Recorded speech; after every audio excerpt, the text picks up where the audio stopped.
50% కదా, 50% కదా.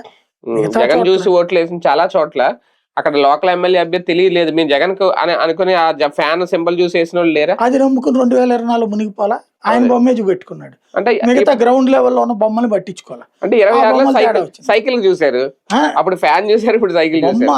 నేను అనేది నువ్వు ఇప్పుడు ఒక గడికోటి శ్రీకాంత్ రెడ్డి, రాచిమల్లో, లేకపోతే ఒక అవినాష్ రెడ్డి, వీళ్ళకి వ్యక్తిగత ఇమేజ్ ఉంటది.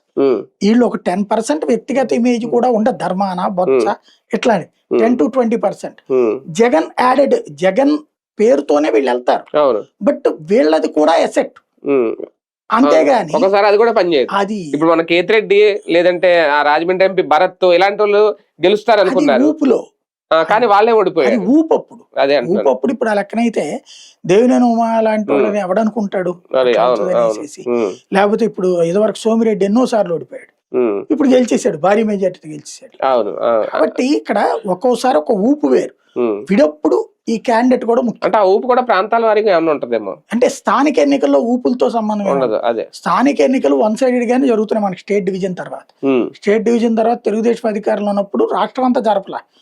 ఒక కాకినాడ తర్వాత ఒకటేం బై ఎలక్షన్ ఒకటి జరిగింది, కాకినాడది ఒకటి ఎలక్షన్ అది జరిగింది.